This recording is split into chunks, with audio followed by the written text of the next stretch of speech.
Hey friends, welcome or welcome back. It is week 2 of Readathon Rebellion. If you don't know what I'm talking about, I will have it linked in the description box down below. Week 1, I think, was really successful. I moved 10 spaces on the board and got 10 prompts, and for those prompts, I read 4 books total, and it was pretty good. I think I had a pretty good reading week with that. So if you want to see that, then that is in the week 1 vlog for Readathon Rebellion. I'm excited to see what prompts we get next, so let's roll and see what happens. Hopefully this is a much better angle to be able to see everything that we have going on here. If you see any cat hair, please disregard it. Whenever you live in a house with 11 cats, it's inevitable that there is going to be cat hair everywhere, no matter how hard you try and get rid of it. So you can see the red stars here. Those are what I have completed so far. The silver star is just marking where I left off. I do have my second objective card here because I do plan to get at least to there on the board. But I think we're probably going to go beyond that this time. Let me give these a little bit of a shuffle. I did add a third die here because I think that I want to try and get definitely over 12. So I'm hoping that that works out okay and that I don't get 18 because that would be something. Give these a little shuffle. And the second objective is to read a book with 2 or more POVs. So that one we already have picked out. That is Flames of Chaos by Amelia Hutchins. And we have a cat. Thank you. Okay. Come on. Watch out. Everybody's so nosy. They always want to know what I'm doing. And because they're not used to seeing all of this everywhere, it makes them even more curious as to what everything is. Okay. Let's roll and see how far we can get here. I don't know if you can see that one. Yeah, you should be able to see that one. That's a 6, and a 3, so that's 15. I think that's perfect. We're going to stop there.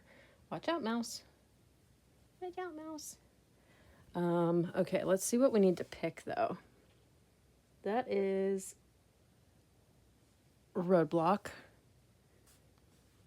So we'll grab one of those. And that is, I don't want to spoil the actual story for anybody, so I'm going to look at this off camera. Complete a reading challenge prompt or 2025 goal. That is a fantastic prompt. Okay, we'll leave that one there. The next one is training. I'll look at this one off camera as well.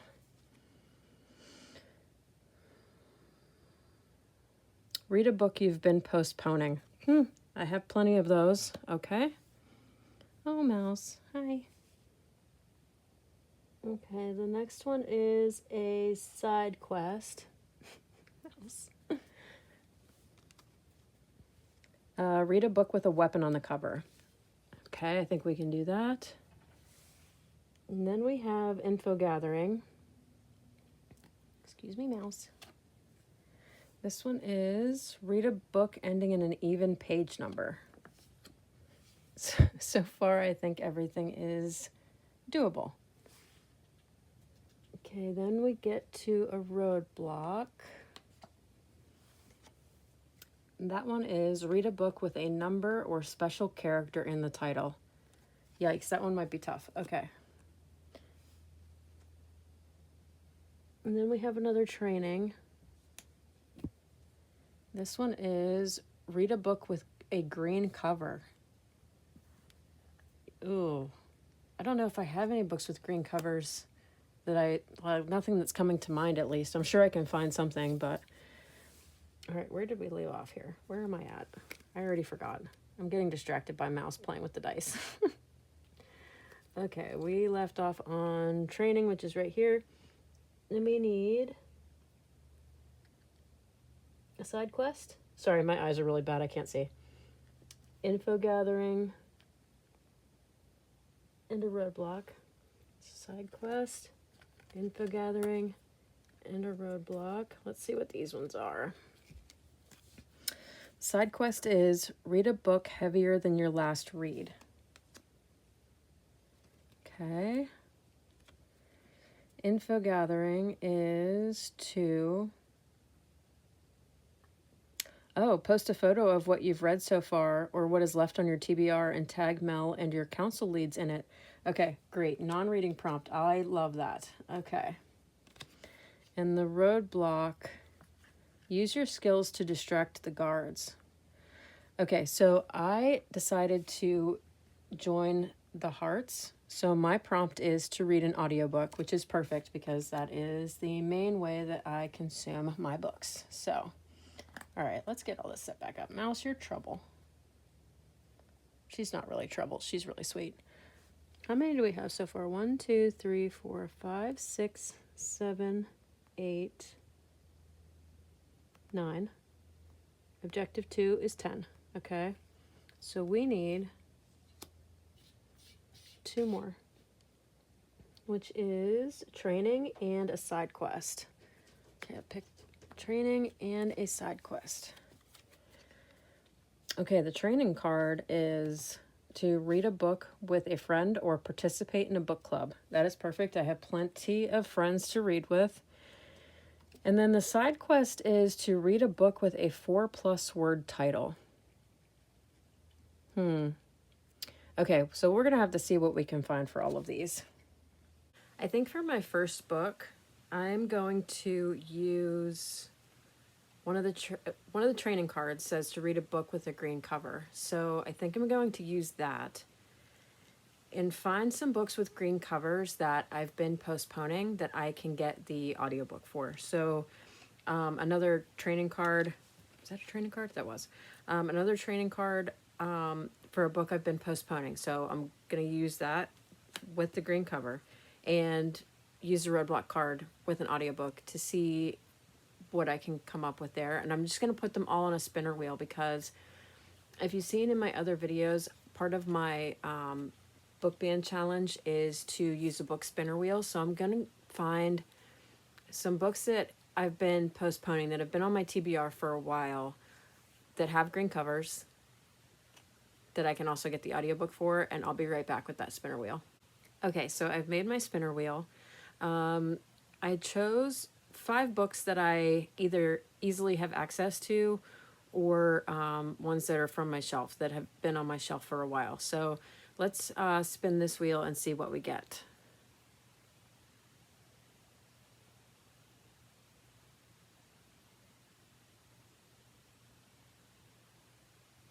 Okay, this is perfect. Let me grab that book and I'll tell you what that's about. Okay, I'm back. The Odds by Jeff Strand. This book has been on my shelf for quite a while. I'm not sure where I got this or why I got this, but this is perfect because look at the dice. The dice are just like my dice that I've been rolling in the game, except obviously these ones are red. But so hopefully this will be a winner. Let me tell you what it's about. I'll just read the synopsis on the back here. After a disastrous evening playing slot machines, Ethan Costin wonders how he is going to explain his massive loss to his wife and kids. As he tries to find his way out of the casino, sick to his stomach and filled with self-loathing, he's approached by a stranger who offers a solution to his problem. It's a simple game, a 99% chance for him to win $10,000. In the remote chance that he loses, well, he'll be strapped into a device that shatters his left arm. The odds are very much in his favor, but this is only the first round. As the game goes on, the prizes and penalties keep changing, along with his chances of winning. As the high stakes get out of control and Ethan desperately wants to quit, he'll learn that they've only offered him one means of escape: play the game to the very end. Okay, so this should be really good. I will check back in with you. I'm going to start this now because I think I have the audiobook for this on Audible. So I will check back in with you whenever I've gotten about halfway through this. I am halfway through The Odds by Jeff Strand. And I'm really enjoying this so far. So Ethan, the main character, has a gambling addiction. And like it said in the synopsis, he loses about a little over $9,000 on slot machines while he's there. And he's approached by a guy named Rick who offers him a chance to win $10,000, and he has a 99% chance of winning that $10,000. Now there's, the penalty that comes with it if he loses, and the 1% chance that he loses, then they'll strap his arm into something, like he'll essentially lose his left arm or break his left arm. It is really fast paced, and it gets really tense really fast once, Ethan says, yeah, let me try and win this $10,000 back. And he does win it back. This happens pretty early, so it's not really a spoiler. He does win the $10,000 back and, goes back home and, but Rick finds him at home and pretty much tells him that the game is going to continue. So there is some things that happen, things that Rick tells him to do that are a little questionable.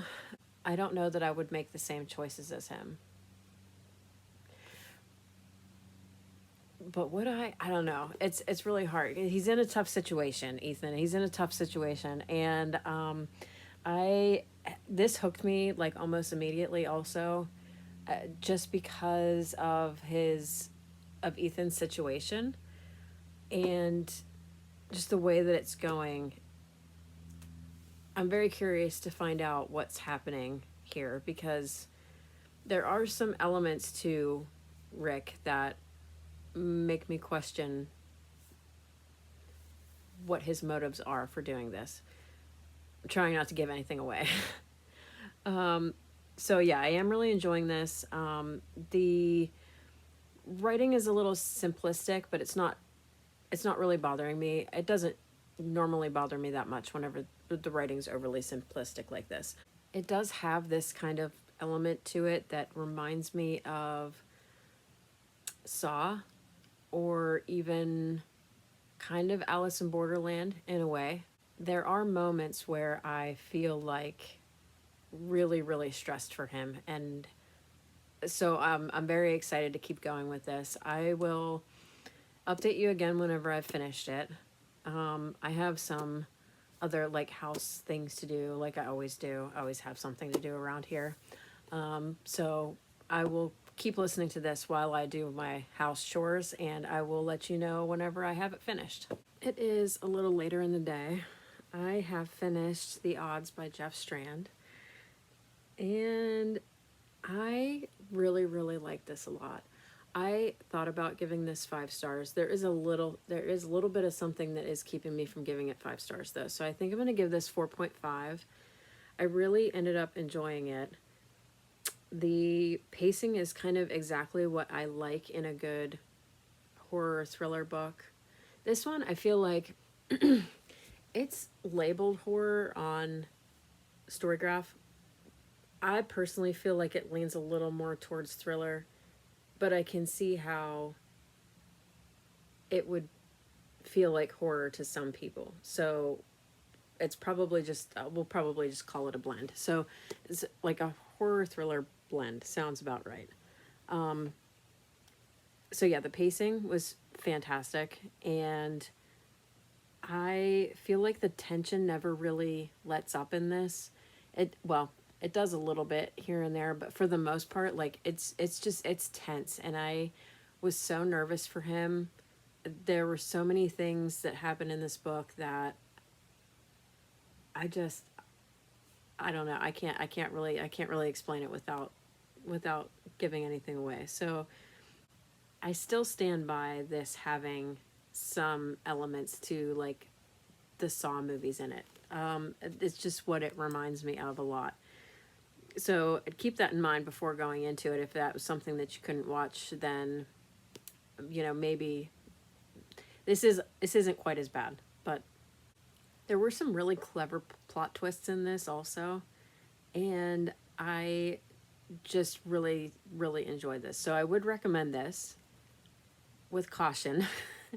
If you couldn't watch the Saw movies because they were too graphic, then I'd maybe skip this. This isn't quite as bad, so maybe it might be okay if there were parts of the Saw movies that were okay for you.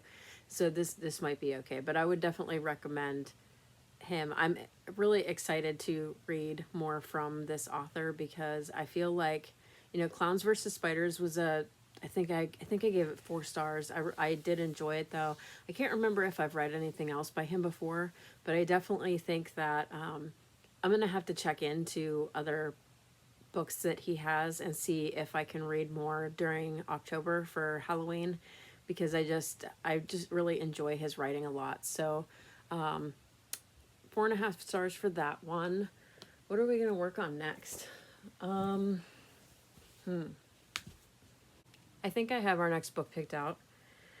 So one of the training cards that I got is to read a book with a friend or participate in a book club. I do participate in 2 book clubs every month in real life, so I am going to use this card for my first book club, which is Remarkably Bright Creatures by Shelby Van Pelt. I've heard nothing but good things about this book. I've been wanting to read it for a while. It's not my usual genre, so I've been a little bit scared of it. And also just because of content, and I'll tell you why here in a second. Sorry, this is shiny and it has this big sticker here. All of the copies that we got in for book club had this big sticker here, so I tried to find one that looked better, but this is the best I could get. So we also have an info gathering card that says to read a book ending in an even page number. And this, if I read the acknowledgements, is 360 pages. So I'm also going to make sure that I read the acknowledgements for this so that this can count. And our last card was a side quest that said read a book heavier than your last read. This one is heavier in both content and in weight. The last one was paperback, then this one's hardcover. You get the idea. So the other reason why I'm kind of scared to read this, I watched on Netflix a documentary called My Octopus Teacher. I'm sure a lot of other people have watched this as well. But that documentary destroyed my heart. I am such a baby whenever it comes to anything about animals. So this is a little bit scary for me because of that. But I am excited to read it. And but I'm not going to start it tonight. It's getting kind of late, and I want to be able to read it whenever my brain is more with it after I've had a good night's sleep. Hair's getting a little crazy. So I think that I am going to relax for a little while. Might watch something on TV, might watch some YouTube, something like that. And I will start this tomorrow, and I will give you an update whenever I get about halfway through it. Couple of things. I was editing what I have finished so far and realized that I rolled 15 and only moved 12 spaces on the board. So we are just going to stick with the 12. That gives me 22 prompts out of 44. So halfway through, so I think that's fine. It's too much to just go back and like re-film everything at this point. So we're just going to roll with it from there. I also realized that I did not give you a synopsis for Remarkably Bright Creatures. But I also have to say, like, excuse my huskiness. I feel like my voice keeps getting like deeper and deeper because I have allergies really bad. And it's been like this for the past couple of weeks. I don't really take anything for it. I just kind of let it happen. So if I look puffy, I'm looking at myself in the camera right now. If I look puffy in through here or, sound stuffy, that's why. So the synopsis for Remarkably Bright Creatures, in case you haven't heard what this is about. After Tova Sullivan's husband died, she began working the night shift at the Sol Bay Aquarium, mopping and tidying floors. Keeping busy has always helped her cope, which she's been doing since her 18-year-old son Eric mysteriously vanished on a boat in Puget Sound over 30 years ago. Tova becomes acquainted with curmudgeonly Marcellus, a giant Pacific octopus living at the aquarium. Marcellus knows more than anyone can imagine, but wouldn't dream of lifting one of his 8 arms for his human captors, until he forms a remarkable friendship with Tova. Ever the detective, Marcellus deduces what happened the night Tova's son disappeared, and now Marcellus must use every trick his old invertebrate body can muster to unearth the truth for her before it's too late. So, I have gotten halfway through this. I do have to say that this is not what I expected. I was expecting a literary fiction, contemporary fiction, whatever. And this is actually like magical realism because of the octopus. You get a perspective from him, which I think is really interesting. So from Marcellus's perspective, he is, like the description says, he's kind of curmudgeonly. He's kind of an old grump. Like if he was a human, I would think that he was like the old guy from Up, the kids movie. I can't remember the older guy's name, but that's kind of like how I picture him in my brain if he were a human. So he is kind of grumpy, and like it's just really cool to get like the perspective of an octopus if you know or have seen videos on how intelligent they are.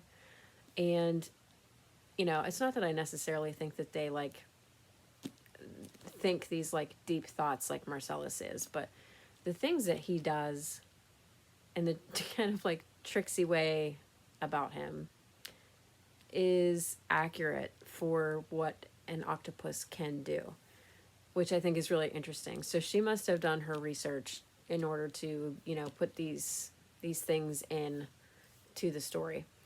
The other perspective that we were getting is from Tova, and her son has passed away like years ago, and she doesn't really know how. He just kind of disappeared as a teenager.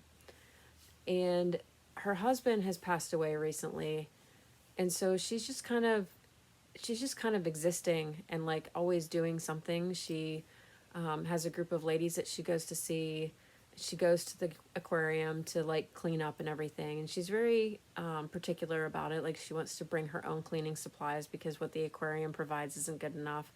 And you can tell that she really cares about her job, and she cares about the animals that are there at the aquarium, which I really like. There are some parts from her perspective though that are a little slow, so I'm hoping that picks up a little bit.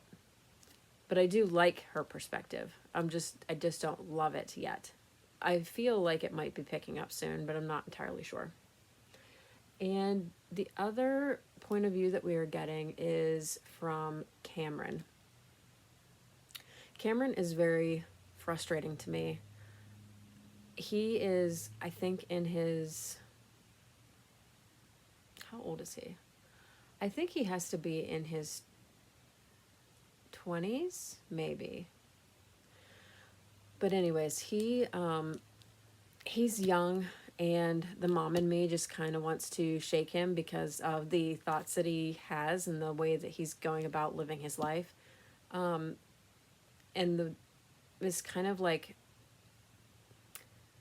a kind of carefree, and doesn't really seem to care about or like think about things prior to doing them. So he's a really frustrating character for me. So he's probably my least favorite perspective to hear from right now. I'm also hoping that changes though, because, you know, the nature of the story and the way that it's going, I'm hoping that it gets to a place where I really start loving it, because I do feel like it can get there. I am very much liking it right now though. So today I need to, what do I need to do today? I need to prep some stuff for dinner, and I don't know what I'm making yet. I need to figure that out. I feel so discombobulated sometimes, like just scattered-brained, and yeah, I don't know if it's my age or if it's, I don't know what it is, but it's really frustrating. So I need to figure that out, and I am going to continue listening to this. Like I said, I'm hoping that it gets to a place where I'm really starting to love it, because I do feel like it can get there. But I am scared that I'm going to cry. I will give you another update whenever I have finished this. I have finished Remarkably Bright Creatures. It did make me cry.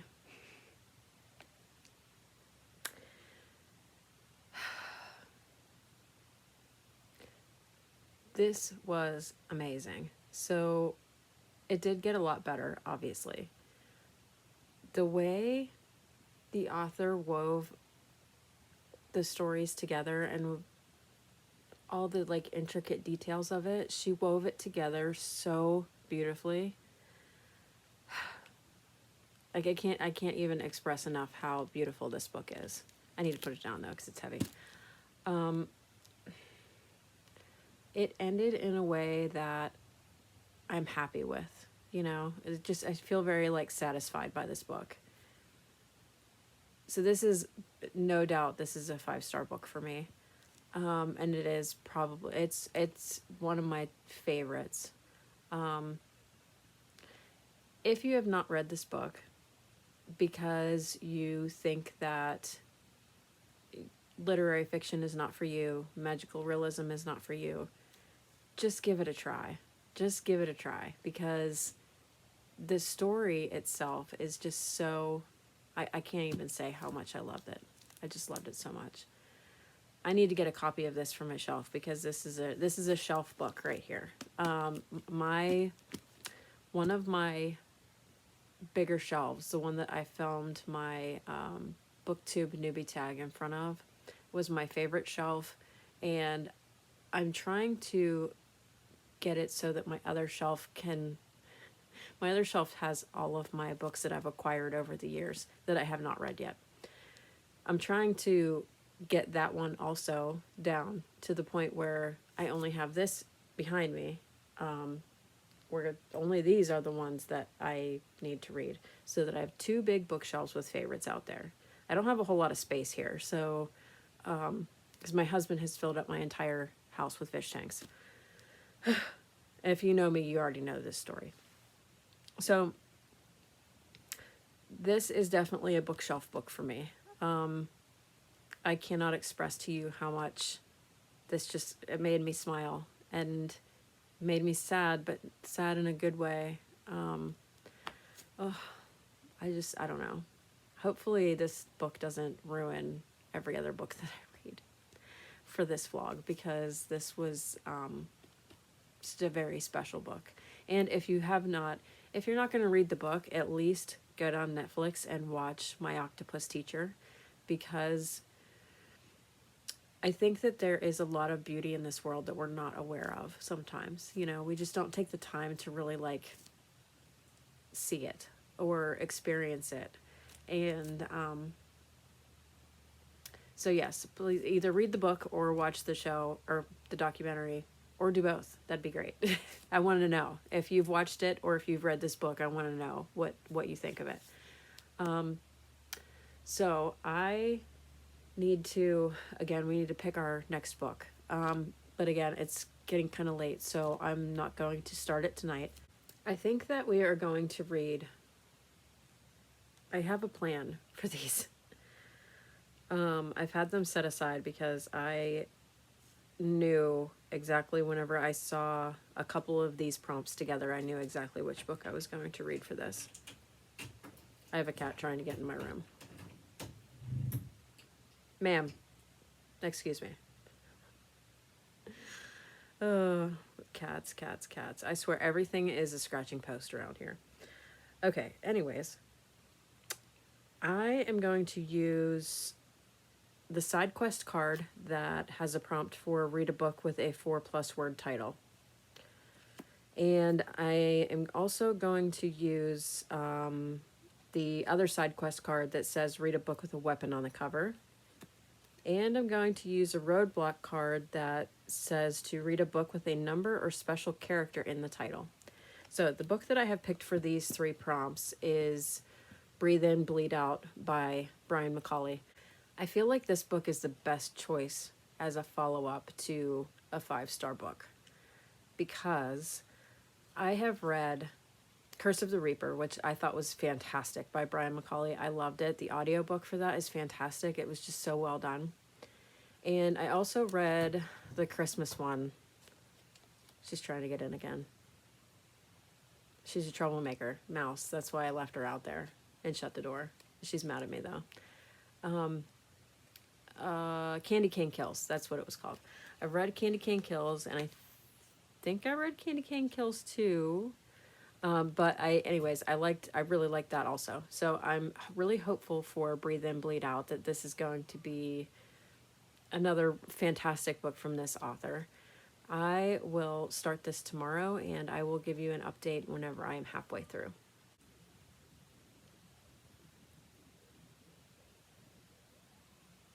I desperately need a haircut. That's probably going to happen soon because I don't know how much longer I can deal with hair this long and unruly. It just kind of does whatever it wants to do all the time. I try to fix it and I try to make it look nice, but it's just like, nah, I just want to look like a crab or something. A spider. I have my Halloween-a-thon, I think this is last year's Halloween-a-thon t-shirt on, and I am ready for some good slashery horror fun. I did not tell you what this book was about. Breathe In, Bleed Out by Brian McCauley is about Hannah, who has been running from her demons ever since she emerged from a harrowing wilderness trip without her fiancé. No one knows exactly what happened the day Ben died. That's my husband's name. And Hannah would like to keep it that way, even if his ghost still haunts her with vivid waking nightmares that are ruining her life. So when her friend group gets an exclusive invitation to a restorative spiritual retreat in Joshua Tree, Hannah reluctantly agrees in search of a fresh start. Despite her skepticism of the strange guru Pax and his beliefs in the supernatural world, Hannah soon finds healing through all the yoga, sound baths, and hot springs offered at the tech-free haven. But this peaceful journey of self-discovery quickly descends into a violent fight for self-preservation when a mysterious killer starts picking off retreat attendees in increasingly gruesome ways. As the body count rises and Hannah's sanity frays, she'll have to confront her dark past and uncover the true nature of a ruthless monster hell-bent on killing her vibe for good. So I am halfway through this already. This is really fun so far. So Hannah is struggling. She loses her fiance, and you don't really know why. You just know that he passed away out in the wilderness, like while they were on a trip. And so there's a little bit of a question about that. Like, you don't really know what happened. And Hannah's kind of like isolating herself, and she's getting in trouble at her job. She's like a medical resident, like she's going through like medical school. And she just doesn't really have a grip on herself right now. Her best friend invites her to go on this like wellness retreat, and she's not really sure that she wants to go, but she decides to go. And things are just a little bit weird there. Just kind of has like a little bit of a weird vibe. Like, she is really suspicious of the like teacher. What are they called? Anyways, she's suspicious of the guy named Pax that is like their wellness retreat leader or whatever he is.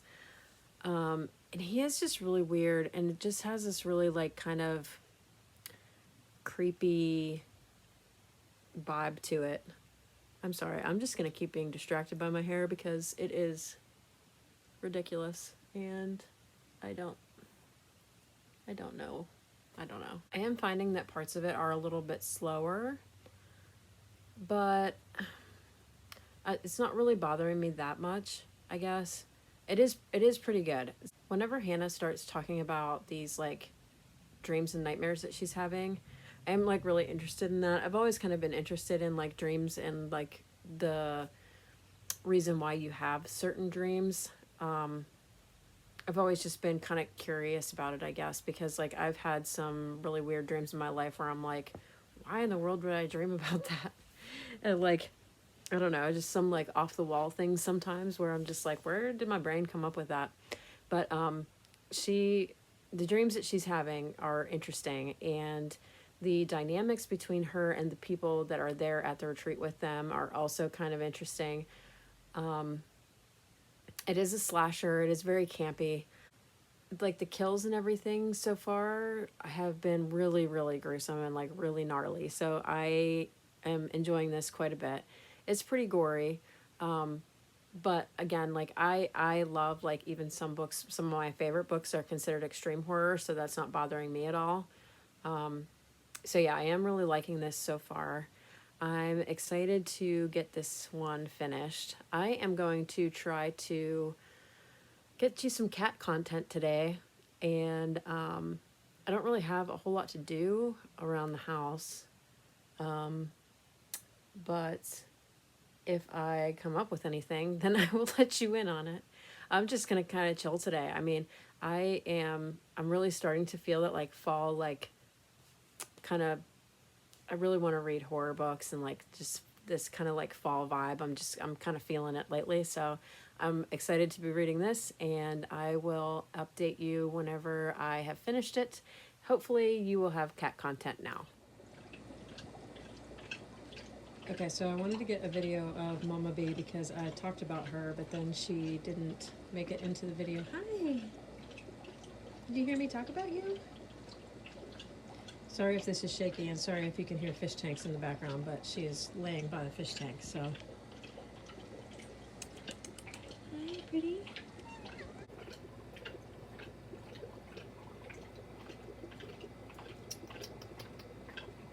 Hi, pretty girl. Squirrel. Squirrel. Hi. Hi. You being grumpy? Squirrel.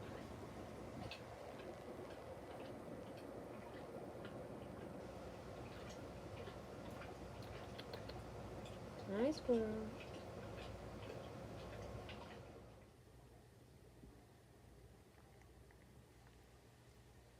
Chippy. Chip, chip. Hi.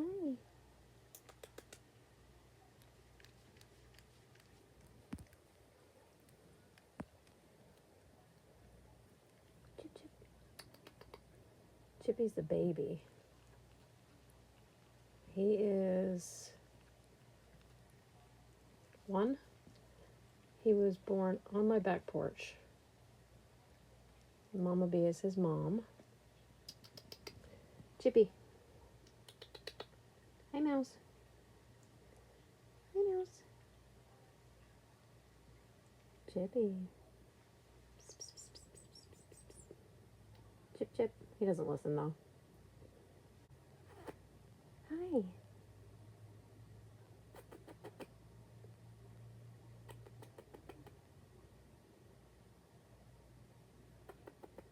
Chippy.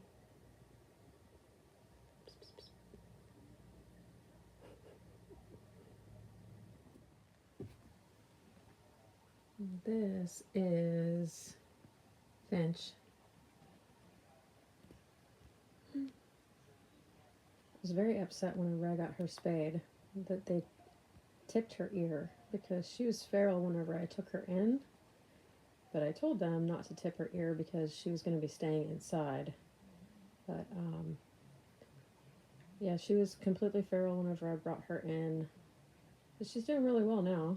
She is obviously gained a lot of weight, but she is very, very sweet. It took her a little while to come around, but yeah, she's doing really well in here. I am back. The hair has been contained, kind of. I finished Then Bleed Out, and I love this. I love the writing. I thought it was dark and fast-paced and full of tension. The pacing itself was mostly consistent, and mostly good. It was still gory and had really good kills and kind of like, you know, a final girl type of situation. And the fact that Pax might be, or there's like hints that he might be kind of like cult leader-esque, I thought was a really interesting choice, just due to some other things that have happened, like, you know, in real life with things like that. So I thought that the author handled that topic really well. I thought the setting was perfect. I love a good, you know, horror slasher, whatever, out in the woods or camp or, you know, anything like that. I love being out in the woods myself, but not when it's dark for that reason. So, yeah, I really, really enjoyed this one. So I'm going to give it 4.5 stars just because the pacing for me was a little bit off here and there towards the middle, but overall, I thought it was a fantastic book. I would highly recommend it. Curse of the Reaper is still my favorite from this author, though. So, oh, and I also wanted to say, I did not see the ending coming, which I really appreciate, because whenever you've read as many thriller and horror books as I've read, and I'm sure a lot of other people have, you know, they tend to get a little stale after a while. You start to see kind of the same thing happening over and over again in thriller books especially. So like that aspect of it, I'm really happy that I didn't even guess the ending. So really love this. Again, would highly recommend. I am so full from dinner. I feel sick. I was gonna make dinner tonight, but I caved. I needed Firehouse. My son is sick. He's not feeling very well. So I also kind of just like wanted to, you know, treat him and, you know, help him feel better. For me, like food makes me feel better. So I just assume it makes everybody else feel better too. So we got Firehouse, but then we had to get gas. So we stopped at the gas station at Sheetz. But Sheetz has one of my favorite snacks or like appetizers. It's like fried mac and cheese bites. Love them. So obviously I had to get those too. But then I also saw that they had pork stickers new on their menu since I've been there. And they were really good. I'm in trouble because I anytime I find something that I love, that's like I fixate on it and I just want to keep getting it. So yeah, now I ate too much though and don't feel good. So I am probably gonna lay down. Tomorrow I have to start Flames of Chaos. I'm kind of scared for this because I'm using it for Cassidy's Booked for the Summer Challenge, and it says that I needed this, and there's a reason why I left this one for last. So one of the prompts is to read a book with more spice, and this one has that according to Fable. So we'll see how that goes. I'm hopeful that I like it, but we'll see. So I will update you tomorrow whenever I get halfway through Flames of Chaos. Hi, it is the following night. I promise I gave this book my best effort. I truly did. I got to like just past 50% in this book. And I just cannot do it anymore. It just kind of really made me uncomfortable. Arya is the female main character in this book. She was kind of insufferable.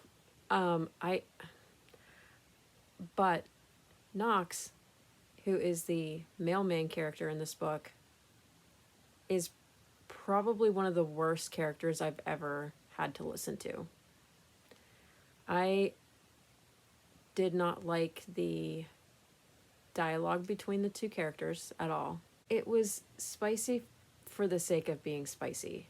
I feel like I could have enjoyed this story if there were more of the actual fantasy elements in it. But this, to me, just seemed like it was pure spice, and the story just kind of lacked because of it. There was a good story in there, I think. I can't even really tell you what it's about because I was so confused. Like, they just don't really give you a whole lot of the actual story. From what I could tell, though, Arya is the daughter of Hecate, I think is how they pronounce it in the book. And she has a lot of sisters. And they're trying to go back to their hometown. From where, I don't know. It doesn't really say, I don't think. At least I didn't catch it if it did. And whenever they get there, Knox is there with his like clan of people because he's the king of that area now. I don't know. They're trying to find Arya's sister because Arya's sister went missing. And there is like some bits about that, like to try to further that plot line a little bit. But like at halfway through the book, it hasn't really gone anywhere. And this is like a 600 and some page book. So like that's 300 and some pages in that you don't really get anything except, I don't even know if you call it banter between these two. It just didn't really, hi. It just didn't really do anything for me at all. Men talking to women like that doesn't do anything for me at all. So I am just moving on from that. I am going to count that because I got just past 50%. And it just past 50% is almost the length of a normal book. So I am just going to count that. I'm just going to wash my hands of that, and I'm just gonna move on from that. So I read that, and I'm counting that for to read a book that has 2 or more points of view for our second objective. And the roadblock card that is to complete a reading challenge prompt or a 2025 goal. This is a book that I wanted to read for Cassidy's Booked for the Summer Challenge, which I am also going to count this book for, and that completes that challenge for me, which I'm really excited about because I wanted to get that done by the end of September.